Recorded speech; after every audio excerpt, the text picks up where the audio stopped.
The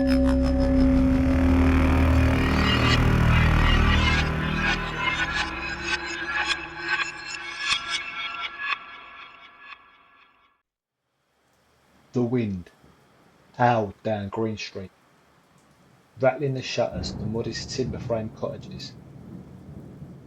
In the still of the night, a single candle flickered in an upstairs window, until suddenly it was snuffed out. From within the house came a knock, then another, slow, deliberate knock, knock, knock.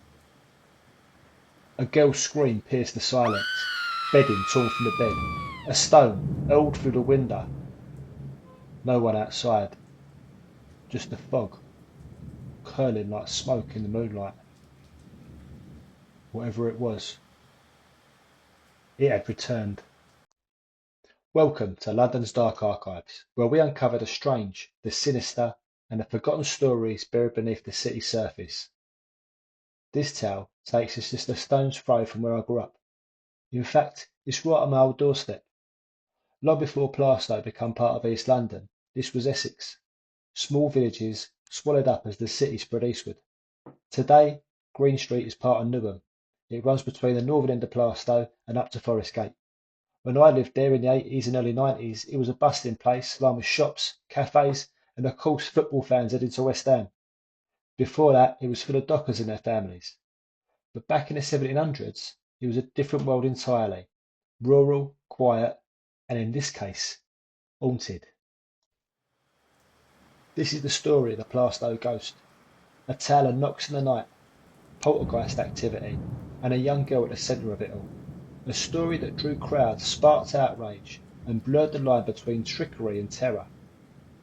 The haunting is said to have begun in 1753 in a modest house on Green Street, then just a lane on the outskirts of the village. The home belonged to John Parsons, a shoemaker, living there with his wife and his daughter Elizabeth. At first it was the little things. A knock at the door, but no one there. Windows found open that had been firmly shut. The family tried to dismiss it until the sounds come again, this time louder and more frequent. Knocking, rapping, even what some described as scratching from inside the walls. Then come the stones, flung through the windows with no clear source. Bed sheets pulled away in the dead of night, chairs upturned, and always the strange, measured knock, knock, knock.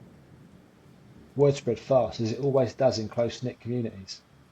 Locals began gathering outside the house, straining to hear for themselves. Some claimed to have witnessed it firsthand, stones flying through glass with no visible hand, or the walls shaking as if alive. Others said they felt a presence, oppressive and cold, lurking in the upper rooms.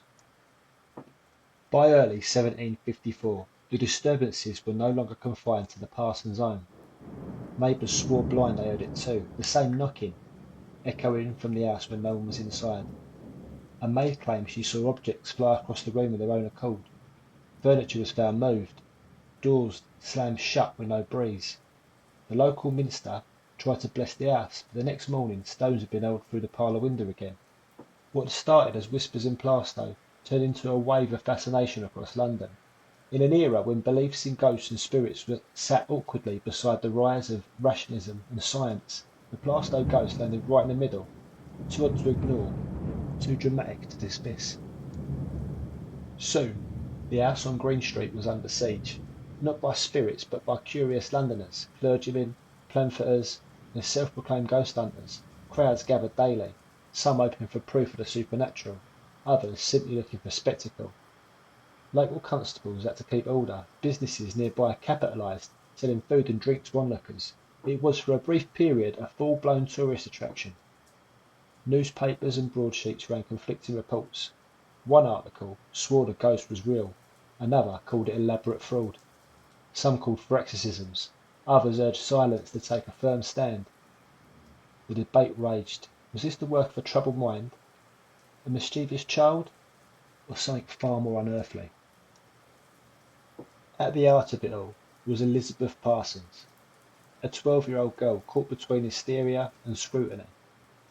In today's language, we might wonder about attention seeking, trauma, or repression, but in 1754, the only question was she a liar or was she cursed?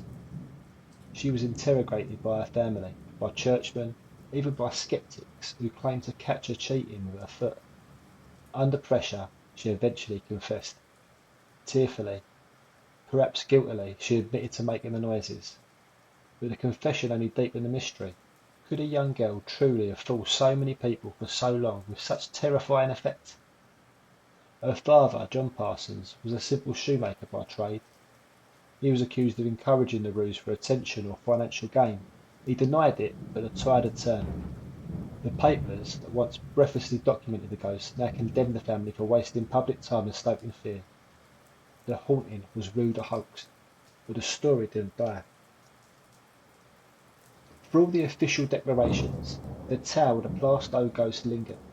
It became a cautionary tale, not just about deceit, but about belief itself, about the way the human mind seeks patterns in fear, about how when the world feels unstable, we look for explanations, any explanation, to help us make sense of things.